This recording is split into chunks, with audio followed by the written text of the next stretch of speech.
In one corner of America, wedding planners don't exist, brides never wear white, and a typical celebration costs less than a designer wedding dress. Yet these weddings have created some of the strongest marriages in American history. This is how the Amish do weddings, and their centuries-old traditions might just surprise you. But before any Amish wedding can take place, there's something even more fascinating: finding the right partner. Among the Amish, finding love isn't quite like swiping right on a dating app or meeting someone at a noisy bar. Instead, picture a quiet Sunday evening where the clip-clop of horse hooves announces a young man's buggy arriving to give a special someone a ride home. That's about as close to a first date as it gets in Amish communities. And believe it or not, it works remarkably well, with divorce rates near zero in most Amish settlements. The journey to marriage often begins at what the Amish call singings. These aren't your typical karaoke nights. They're church-organized youth gatherings where hundreds of young people come together to sing hymns and, more importantly, catch each other's eyes across the room. These events serve as the Amish version of social networking, minus the Wi-Fi and status updates. About 85% of Amish youth end up finding their life partner within these community gatherings. Dating in the Amish world comes with its own set of unwritten rules and quirky customs. While young people can technically start dating around age 16, most wait until their late teens or early 20s. There's no rush. After all, farming and learning practical skills take priority over romance. In Lancaster County, Pennsylvania, home to one of the largest Amish populations in America, young men and women often meet through family connections or community events. One less-known fact is that many Amish communities have their own version of matchmakers, typically older women who've developed quite a knack for pairing up compatible young folks. They're like the original dating algorithms, only with decades of community knowledge instead of computer code. The dating process itself is surprisingly private. In a culture where community plays such a central role, here's an interesting twist. Parents often don't know their child is dating until the relationship becomes serious. Young couples keep their courtship quiet, meeting mainly during Sunday evening gatherings after church services. This leads to some amusing situations where parents suddenly discover their son has been courting the neighbor's daughter for months. In smaller Amish communities where options might be limited, imagine having only 3 eligible bachelors in your dating pool. Young people often visit larger communities to find potential partners. These visits usually happen during special church fellowships or work projects, creating natural opportunities for young people to meet. It's like an Amish version of expanding your social circle. Only instead of traveling abroad for study, you might visit cousins in Holmes County, Ohio, home to the largest Amish population in the world. When it comes to choosing a partner, there's more flexibility than you might expect. Someone from a more conservative Amish church can marry someone from a more progressive one, though they'll need to decide which community standards to follow. It's a bit like choosing between iOS and Android. Once you pick one, you're pretty much committed to that system. This decision often determines everything from the type of buggy they'll drive to the style of clothes they'll wear. The whole process of Amish dating isn't about casual relationships or playing the field. Every buggy ride home, every Sunday evening visit, and every shared hymn at a singing is viewed as a step toward marriage. In fact, many young couples date for only about a year before getting engaged. They focus on practical compatibility. Can they work together?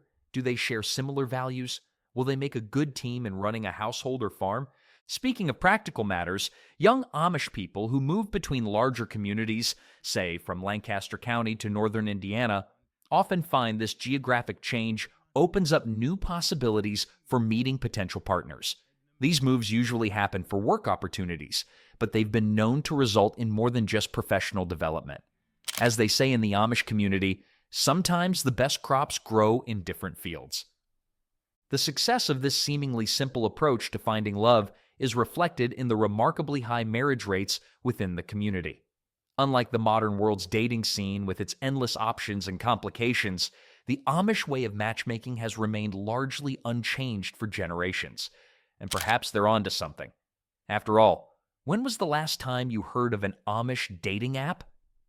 As young couples navigate their way through this traditional courtship process, they eventually reach a point where Sunday buggy rides and stolen glances at singings lead to something more serious. And that's when thoughts turn to popping the question, But don't expect any elaborate flash mobs or skywriting proposals. The Amish way of getting engaged is just as unique as their dating customs, and it comes with its own set of traditions that might surprise you. Popping the question, wedding proposal, Amish style. Forget about jumbotron proposals at baseball games or hiring skywriters. When an Amish man decides to propose, it happens in a much quieter but equally meaningful way. The typical scene unfolds during a Sunday evening visit at the young woman's home, where couples have spent many evenings getting to know each other through conversation rather than Netflix and chill. Unlike modern proposals that often come as theatrical surprises, Amish marriage proposals are usually discussed with church leaders beforehand. It's a bit like getting your boss's approval before taking on a big project, except this project involves spending the rest of your life with someone. The church leaders don't play matchmaker, but they do ensure the couple understands the serious commitment they're about to make. The actual proposal often happens in the family's front room, or what some might call the parlor. There's no getting down on one knee. That would just get your good Sunday pants dirty, and definitely no diamond rings that cost 3 months' salary. In fact, most conservative Amish communities don't exchange rings at all. Some more progressive groups might use simple bands, but they're about as fancy as a plain butter cookie at a Christmas party. Here's a little-known fact that might surprise you. In some Amish communities, the timing of the proposal isn't entirely up to the couple. Tradition dictates that proposals shouldn't happen during the busy farming seasons. The only product we'll ever promote on our channel is a book by Claude Davis, a veteran prepper, about 126 superfoods and preservation methods from crisis times like the Great Depression and wartime that are impossible to find elsewhere. We decided to promote his book because we are the last generation able to share these techniques and superfoods to our children or grandchildren. It would be a shame to see this information about highly nutritious foods and preservation methods to survive crises disappear. You can also find a book about herbal remedies from Nicole Apelian on their store. If you're watching this on TV, you can look up our channel, Frugal Solutions, on your phone or tablet and find the books by clicking the link in our channel description or any other video description. After all, there's nothing romantic about trying to plan a wedding while worrying about getting the hay in before it rains. This practical approach to timing means that many Amish engagements happen during the quieter winter months, when the fields are resting and families have more time for celebration. Once the question has been popped and accepted, the engagement period typically lasts anywhere from 6 months to a year. This isn't time spent picking out china patterns or arguing over wedding hashtags. Instead, it's focused on practical preparations for joining two lives together. Young couples use this time to learn important skills they'll need for running a household. The future bride might perfect her bread-making technique, while the groom-to-be might build furniture for their new home. The announcement of the engagement follows a charming tradition that puts modern social media announcements to shame. The newly engaged couple personally visits both families to share their news. No mass text messages or Facebook status updates here. These visits often turn into impromptu celebrations, with family members sharing stories and offering wisdom about married life. One elderly Amish man once joked that these visits are really just practice for all the visiting they'll do after the wedding. An interesting quirk of Amish engagements is that the couple doesn't suddenly start spending more time together or going on dates. Their courtship routine stays pretty much the same. Sunday evening visits and church gatherings remain the primary times for interaction. You might say they're the masters of keeping it cool after getting engaged. The preparation phase also includes some serious discussions with both families about practical matters. Where will the new couple live? Will they farm or start a business? These conversations might seem unromantic to outsiders, but they're considered essential for building a strong foundation for marriage. It's worth noting that over 90% of Amish businesses succeed, compared to the national average of around 40%. Maybe they're onto something with all this planning.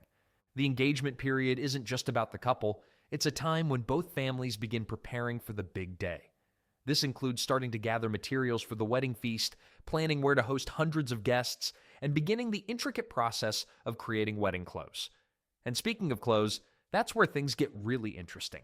As the engaged couple settles into their preparation period, one of the biggest tasks ahead is getting ready for the wedding day itself. The bride faces a particularly unique challenge. She needs to create a wedding dress that will not only serve for her special day, but will become her Sunday best for years to come. The process of preparing these special garments tells its own fascinating story about Amish traditions and values. The months leading up to an Amish wedding buzz with activity, but you won't find anyone stressing over designer labels or arguing with wedding planners. Instead, the bride sits at her trusty sewing machine, creating the dress she'll wear not just on her wedding day, but for many Sundays to come. Talk about getting your money's worth from a wedding dress. What makes Amish wedding attire truly special isn't its fancy beadwork or long train, because it has neither. The magic lies in its practicality and the loving hands that create it. In more conservative communities, brides typically choose deep blues or rich purples for their dresses. Some more progressive groups allow white dresses, though they're still made with the same simple elegance. One bride joked that she chose purple because you try keeping a white dress clean on a farm for the next 20 years.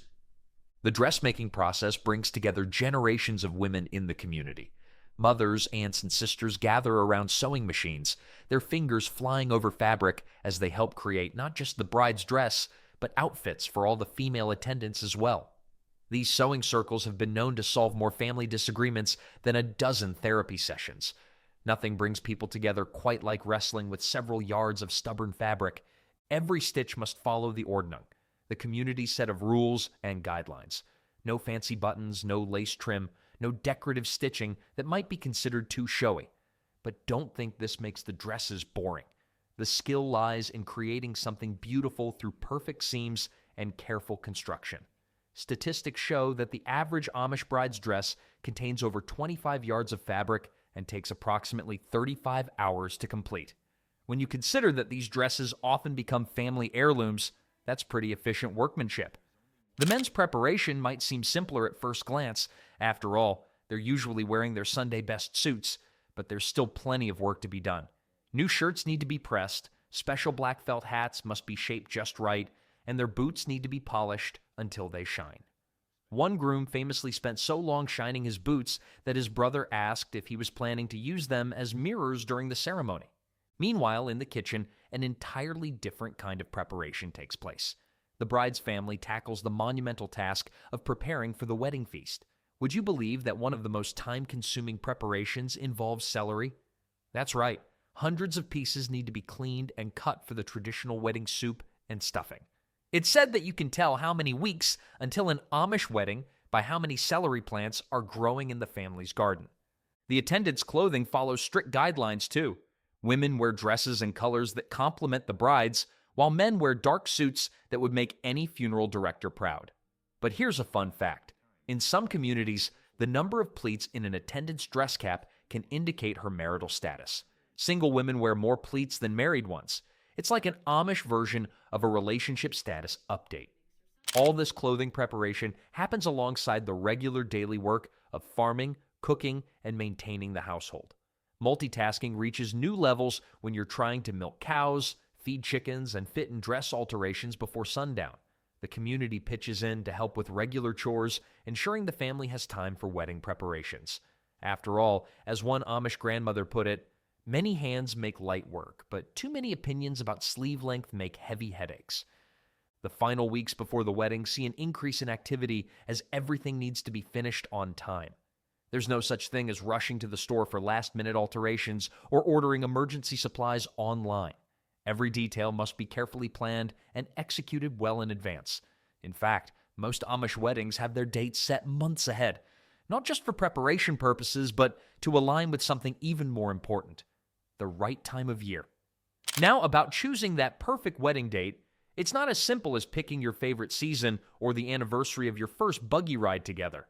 The Amish have very specific traditions about when weddings can take place, and trust me, you won't find any summer beach ceremonies in their calendar. When it comes to Amish weddings, timing is everything. You won't find any June brides here. Most Amish couples tie the knot on Tuesdays or Thursdays in November or December. Why these specific days?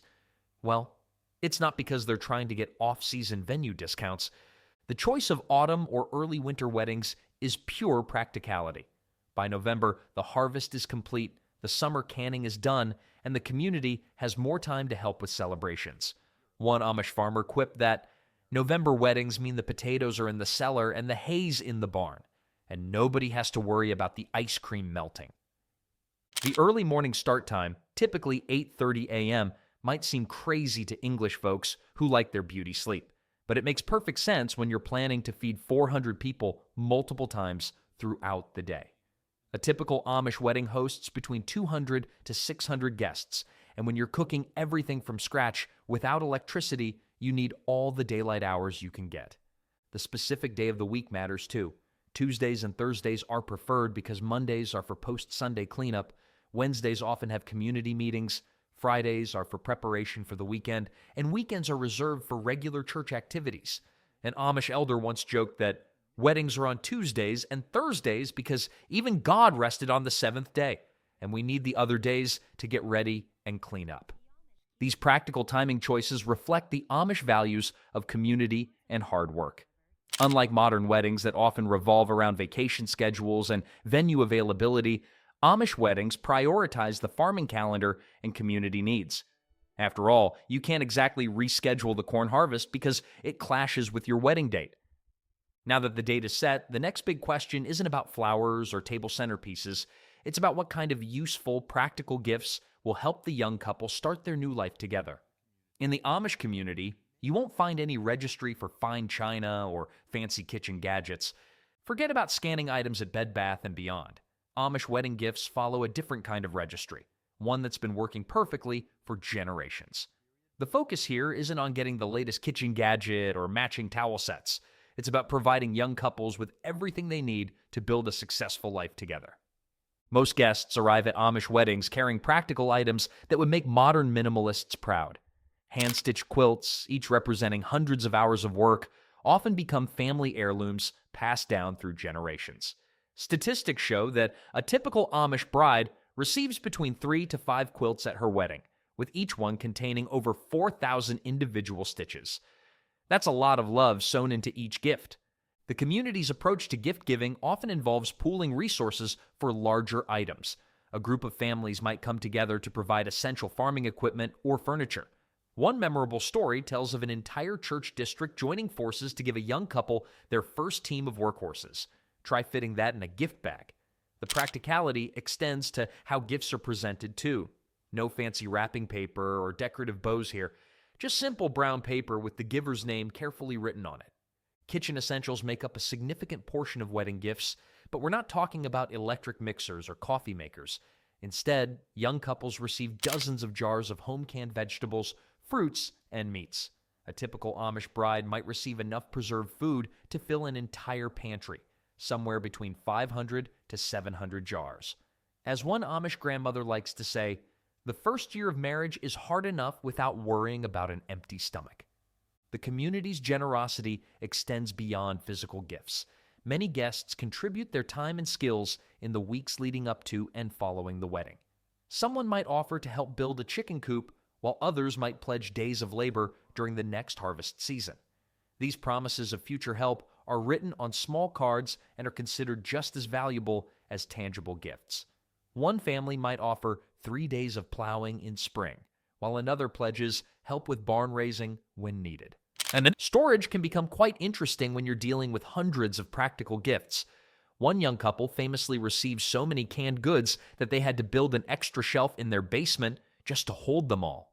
Their neighbor joked that they had enough green beans to survive a second flood, though they'd probably need to build an ark first. Furniture gifts often come with special meaning attached. A rocking chair might be crafted from wood harvested from the bride's family farm, or a kitchen table might be made using techniques passed down through generations. These pieces aren't just furniture, they're stories waiting to be passed down to future generations. One craftsman noted that he always adds a small imperfection to each piece he makes, saying, "Only God is perfect, and my furniture reminds us of that every day." The giving of household linens follows interesting patterns too. Tradition dictates that a new bride should receive enough towels, washcloths, and bed linens to last several years. These aren't store-bought items, but handmade pieces, often created by the women of the community during winter sewing circles. the quality is so high that many of these items will still be in use when the couple celebrates their 25th anniversary. No gift registries means occasional duplicate gifts, but the Amish have a practical solution for this too. Extra items are often passed along to other community members in need or saved for future weddings. Nothing goes to waste, a principle that extends far beyond wedding gifts in Amish culture. Some communities even keep track of who gives what to avoid duplications in future weddings. What makes these gifts truly special is how they reflect the community's values of practicality, sustainability, and mutual support. Each gift, whether it's a handmade quilt or a promise of future help, strengthens the bonds between families and helps ensure the young couple's success in their new life together. As the last gifts are arranged and the final thank you notes are written, yes, they write thank you notes, attention turns to the most important part of the celebration, the ceremony itself. But if you're expecting a typical wedding ceremony with "Here Comes the Bride" playing on an organ and a flower girl tossing rose petals, you're in for quite a surprise. 3 hours, that's how long an Amish wedding ceremony typically lasts. While modern couples might spend months planning a 30-minute ceremony, Amish weddings follow a centuries-old format that takes its time to get things right. One Amish elder joked that if you're going to promise forever, you might as well take a morning to do it properly. The ceremony usually takes place in someone's home or barn, transformed for the occasion with simple benches arranged to seat hundreds of guests. Men sit on one side, women on the other. A tradition that's said to help everyone focus on the spiritual significance of the day rather than who's wearing what. Though honestly, in a sea of dark suits and plain dresses, there's not much fashion watching to be done anyway. The preparation for this transformation often begins the night before, with community members working together to convert everyday spaces into a wedding venue. The bride and groom don't make a grand entrance together. Instead, they sit separately during most of the ceremony, joining the regular church service that begins the day. They're not even dressed differently from the other young people. The bride in her new dress that will become her Sunday best, the groom in a dark suit that looks like every other man's. The only difference? They might be the only ones in the room whose palms are sweating. The actual marriage part comes after several sermons about the duties of Christian marriage.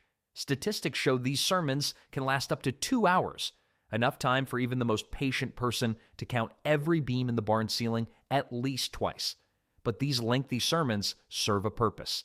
They ensure every couple starts their marriage with a thorough understanding of their commitments. The messages focus on practical aspects of marriage, from handling disagreements to managing a household together. When it's finally time for the vows, don't expect to hear, "Do you take this man?" Instead, the bishop asks the couple a series of questions about their commitment to each other and the church. They respond with a simple yes. No flowery speeches, no personalized promises, no Shakespeare quotes. It's probably the only wedding ceremony where you don't have to worry about the best man forgetting his lines. These questions cover everything from faithfulness to each other to their dedication to the Amish way of life. One of the most striking differences from English, non-Amish weddings is the absence of rings. Most conservative communities skip the ring exchange entirely. As one Amish farmer put it, "You don't need a gold ring to remind you you're married when you're working side by side in the fields every day." Some more progressive communities might use simple bands, but they're never worn during daily work. The witnesses to the marriage, what English folks would call the best man and maid of honor, are usually siblings or close relatives of the couple. They sit near the bride and groom, but don't have any speaking parts. Their main job is to sign the marriage certificate and make sure the couple doesn't get cold feet, though with 400 guests watching, making a run for it would be pretty challenging. These witnesses also help organize the post-ceremony celebrations and keep things running smoothly throughout the day. Perhaps the biggest surprise for outsiders is that there's no "you may kiss the bride" moment. The ceremony ends with prayer and song, followed by the couple being officially pronounced husband and wife. The first public display of affection will have to wait, probably until they're both gray-haired and sitting in their rocking chairs on the front porch. The whole ceremony, while long by modern standards, creates a powerful sense of community support for the new couple. Every person in that room, from the youngest child to the oldest grandparent, is there to witness not just a wedding, but the joining of two families and the continuation of their way of life. The absence of fancy decorations, musical instruments, or photography means nothing distracts from this central purpose. As the final prayers are said and the last hymn fades away, the newly married couple faces their first task together, helping to transform the ceremony space into a dining area for the feast to come. And what a feast it will be! After all, feeding several hundred hungry guests who've sat through a 3-hour ceremony is no small challenge. Once the ceremony ends, a remarkable transformation begins. The same barn or house that just hosted solemn wedding vows turns into a bustling dining hall. Young people spring into action, moving benches and setting up long tables with the precision of a well-trained military unit, except instead of combat gear, they're armed with serving spoons and aprons. The feast that follows could put most professional caterers to shame. Traditional dishes appear in quantities that would make your grandmother's cooking look like a light snack. At the heart of every Amish wedding feast sits the famous roast chicken dinner, and we're talking about serious numbers here. For a typical wedding with 400 guests, they prepare around 100 chickens, 50 pounds of mashed potatoes, and enough stuffing to fill a small swimming pool. But it's the pie selection that really steals the show. 7 different kinds of pie is the tradition. Don't ask why 7. Even the oldest community members just shrug and say, that's how it's always been. You'll find staples like apple and cherry alongside more unique offerings like sugar cream or elderberry. One clever baker once commented that 7 kinds of pie means no one can complain they didn't get their favorite, unless their favorite is the 8th kind. The logistics of feeding hundreds of people without modern conveniences is a testament to Amish organizational skills. Tables are reset and reused about 3 to 4 times to accommodate all the guests. The young people of the community serve the food in shifts, and they've got it down to a science. Statistics show that they can serve and clean up for 100 people in just under 45 minutes. That's faster than most fast food restaurants. The meal schedule follows a strict order. The newly married couple eats first, along with their immediate family and the ministers. Then come the older guests, followed by the young married couples, and finally, the youth. One old-timer likes to say, by the time the young folks eat, the chickens walked around the barn twice, but no one seems to mind waiting their turn. What makes these feasts even more impressive is that everything is prepared from scratch in home kitchens. The wedding cooks, usually experienced women from the community, start their work at 3 a.m. on the wedding day. They coordinate their efforts using nothing more sophisticated than verbal instructions and years of experience. No electric mixers, no food processors, no refrigerated trucks, just skilled hands and well-seasoned cast-iron cookware. A sweet tradition happens during the evening meal when the newlyweds serve food to the young, unmarried people. It's considered a special honor. And yes, there's usually some good-natured teasing about who might be next to walk down the aisle. The serving often turns into an impromptu matchmaking session, with plenty of not-so-subtle glances between potential future couples. Between meals, guests entertain themselves with group games and storytelling. No DJ, no dance floor, no electric entertainment needed. The games are simple but bring lots of laughs, like the one where blindfolded players try to feed each other pudding. As one guest put it, you haven't lived until you've seen a blindfolded farmer try to get pudding into someone else's mouth instead of their ear. The day wraps up with more food, because apparently 7 kinds of pie for lunch wasn't enough, and a final gathering where the married couples share advice with the newlyweds. Some of this advice is practical, some humorous, but all of it comes from years of experience. A favorite piece of wisdom often shared: the first year of marriage is like breaking in a new pair of boots. Might be a bit uncomfortable at first, but it gets better with time. As the festivities wind down and the last pieces of pie find their way onto plates, the new couple prepares for their first days of married life. But don't expect them to dash off to a honeymoon in Hawaii. The Amish way of starting married life is quite different, and it begins with a rather unique tradition. The honeymoon phase for Amish newlyweds starts with an unexpected twist. They spend their first weekend at the bride's parents' house. No tropical beaches or luxury hotels here. Studies show this tradition dates back over 300 years and serves a practical purpose, helping the new bride transition from daughter to wife while still having her mother's guidance nearby. As one Amish father-in-law quipped, "It's our way of making sure they know how to operate the coffee pot before moving out on their own." After that initial weekend, the newlyweds embark on what could be called the longest thank you note writing session in history. They spend several weeks visiting every family who attended their wedding, a tradition known as going visiting. Each visit involves a meal and often stretches into several hours of conversation. With 400 plus wedding guests, that's a lot of mashed potatoes to eat. One young husband joked that he gained 10 pounds in his first month of marriage just from all the visiting. Setting up their new household happens gradually during this visiting period. The community comes together to help the couple establish their home, whether it's a small house on the family farm or a newly built dwelling. Statistics show that about 75% of Amish couples start their married life within 5 miles of their parents, making it easy for both families to lend a hand. The bride's family often provides the couple's first team of horses, a wedding gift that definitely wouldn't fit in a gift registry. The first year of marriage brings plenty of adjustments, but the Amish community has built-in support systems. Newly married couples are paired with more experienced couples who act as unofficial mentors. These mentoring relationships help navigate common challenges, from managing a household budget to dealing with nosy in-laws. As one mentor couple puts it, "We're like Google for marriage problems, except we actually know what we're talking about." Starting a business or farm together is another crucial part of the newlywed phase. Young couples usually begin planning their economic future even before the wedding, but the real work starts afterward.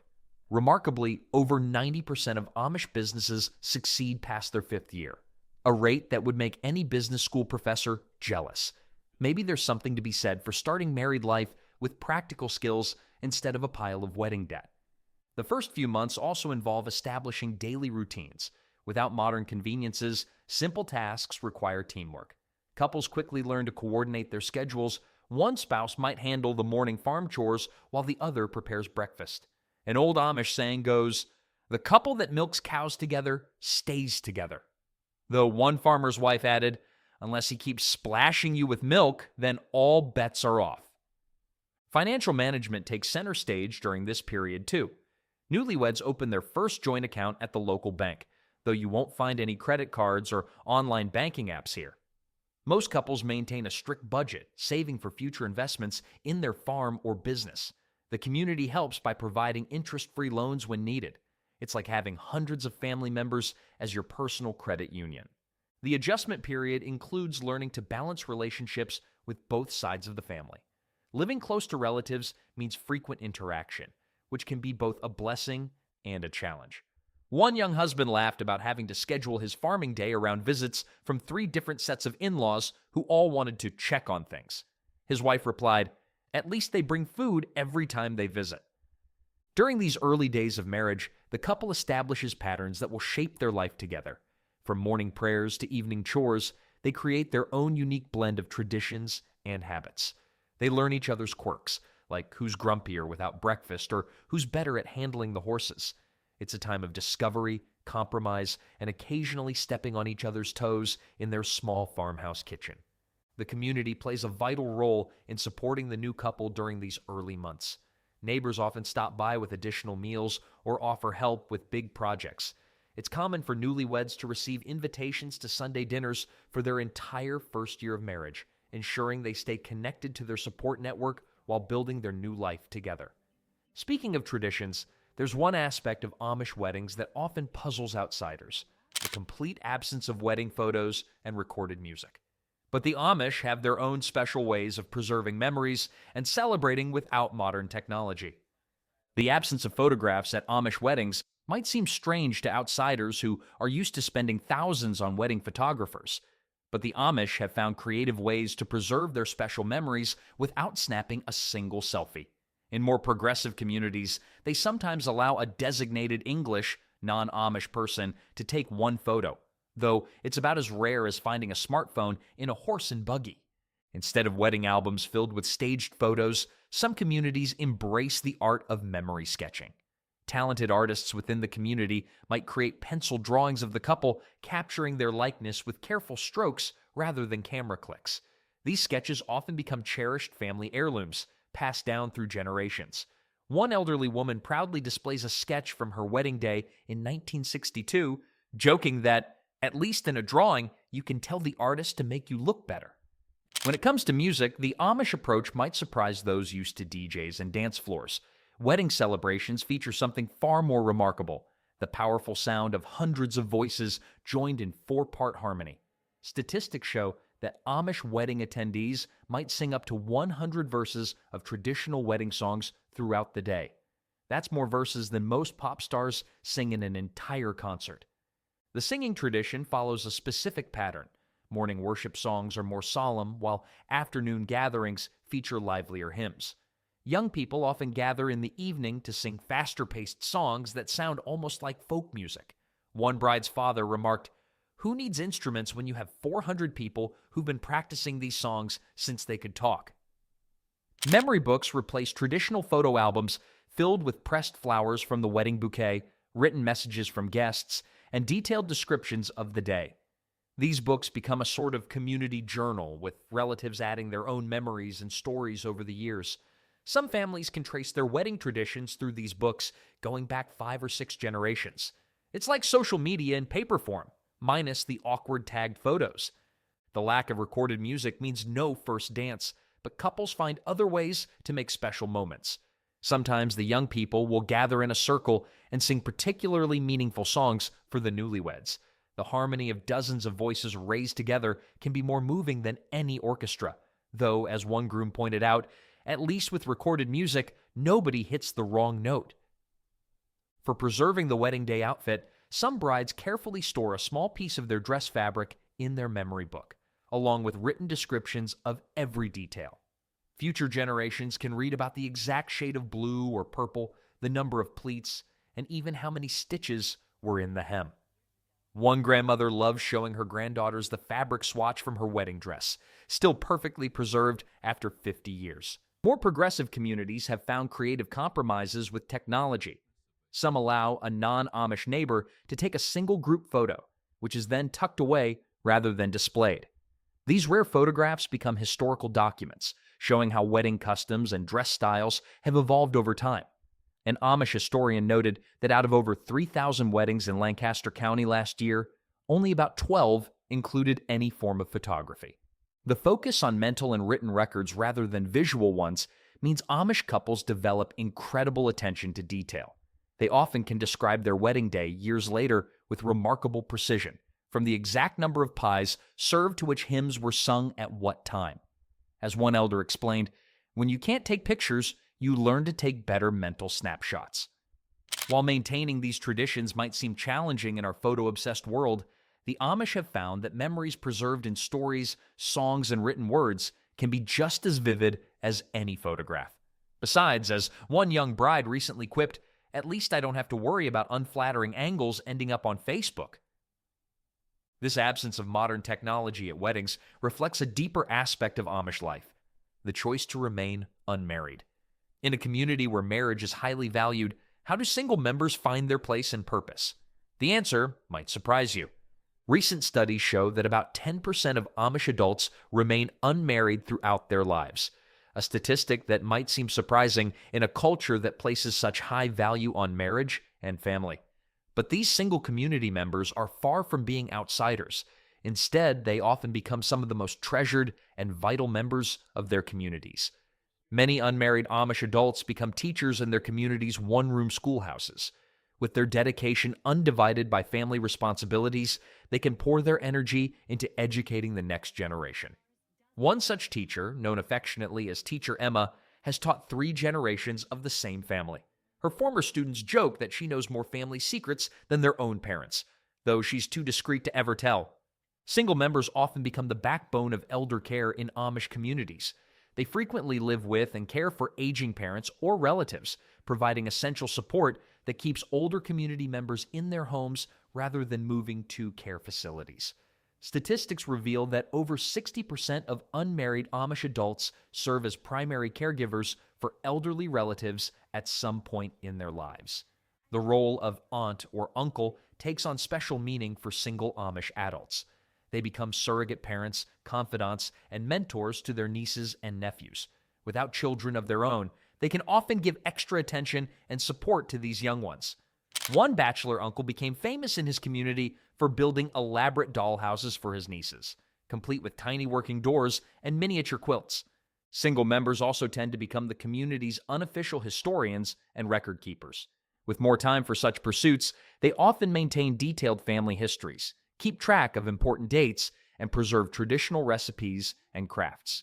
One unmarried sister has documented over 200 years of family history, including the story of how her great-great-grandfather won her great-great-grandmother's heart by building her the fastest buggy in the county. Living arrangements for single members vary, but most stay deeply connected to their families. Some live in their own small houses attached to family homes, while others remain in their parents' households. These arrangements benefit everyone. The single members have company and support, while families gain extra hands for farm work or business help. As one mother put it, having my unmarried daughter at home is like having an extra set of arms and legs, except these ones come with bonus wisdom. Financial stability isn't a concern for most single Amish adults. Many run successful businesses or work in family enterprises. Without the expenses of raising children, they often become important contributors to community projects and help support younger family members. One bachelor farmer is known for secretly paying school fees for his nephews and nieces, though he always claims it must have been heaven-sent money. The community shows deep respect for their single members, recognizing that not everyone's path leads to marriage. During weddings and other family celebrations, unmarried adults often have special roles of honor. They're not viewed with pity or questioned about their single status. Instead, their choice or circumstance is accepted as part of God's plan. The presence of contented, productive single members in Amish communities shows that there are many ways to live a fulfilling life. Whether teaching young ones, caring for elders, preserving traditions, or supporting extended family, unmarried Amish adults find their own unique ways to contribute to their community's rich tapestry of life.